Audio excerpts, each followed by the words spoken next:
Bonjour à tous, j'espère que vous allez bien et surtout que vos récoltes vont bon train. Donc aujourd'hui on va parler cornichons et je vais vous montrer de la plantation jusqu'à la mise en pot pour faire des cornichons au vinaigre. Après avoir retiré les dernières feuilles de chêne, je réenrichis mon sol avec du compost. J'ai préparé un support pour faire grimper les cornichons en hauteur pour un gain de place.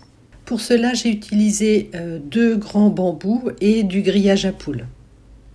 Alors pour pouvoir ramasser confortablement les cornichons, je l'installe perpendiculairement à mon carré potager. Par contre, ça va avoir beaucoup de prise au vent parce que le vent va arriver directement dessus. Donc du coup, je le renforce en tirant des petites ficelles dans les deux sens. Alors Hélène m'avait donné des petits plants, mais ils n'ont pas tenu. Donc du coup, je suis allée en jardinerie et j'ai trouvé des cornichons Parigino F1. Alors ils ont la particularité d'être très productifs, résistants aux maladies et surtout, en principe, ils doivent rester croquants dans le vinaigre. Donc ça m'intéresse fortement. Après la plantation, je les arrose copieusement pour un bon démarrage. Ensuite, je paille bien pour conserver l'humidité. Malgré tout, les merles viendront régulièrement chambouler la paille. Ensuite, lorsque la plante a commencé à avoir 3 ou 4 feuilles, j'ai attaché avec une ficelle pour la rapprocher du grillage à poules et l'inciter à s'accrocher. Ensuite, les premiers cornichons sont arrivés et je n'ai pratiqué qu'une seule taille sur chacun de mes pieds.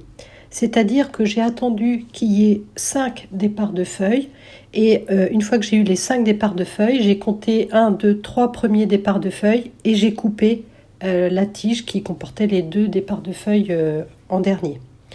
Donc je n'ai fait cette taille qu'une seule fois et après j'ai laissé les 2 plants pousser comme ils le souhaitaient. J'ai surtout, quand ça partait pas dans le bon sens, j'ai surtout guidé vers le grillage. Alors mon objectif c'était de récolter des petits cornichons, environ de 4 à 6 cm de long, pour faire mes pots de vinaigre de cornichons. La difficulté que j'ai rencontrée au début, c'est que au début on a 4-5 cornichons et c'est pas avec ça qu'on va faire un gros pot de cornichons. Et si on attend d'avoir suffisamment de cornichons, malheureusement, on en aura des très gros et des très petits. Donc la solution que j'ai adoptée, ça a été de commencer mes pots de cornichons, tant pis, mais avec 5 ou 6 cornichons. Et au fur et à mesure du ramassage des cornichons, je les rajoutais dans le pot de vinaigre.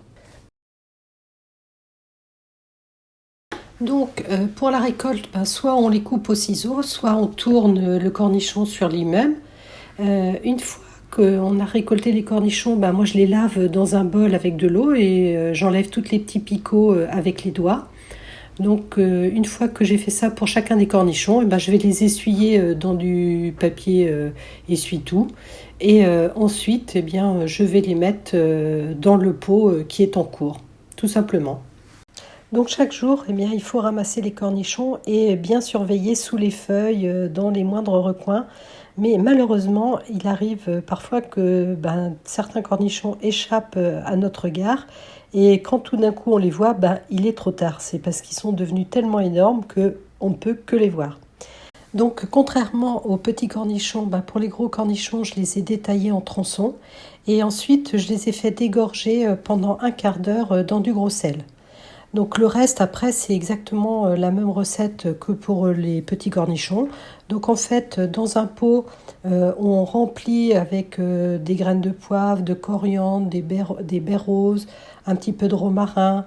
Moi c'est ce que je mets. Ensuite je mets mes tronçons de cornichons ou mes petits cornichons.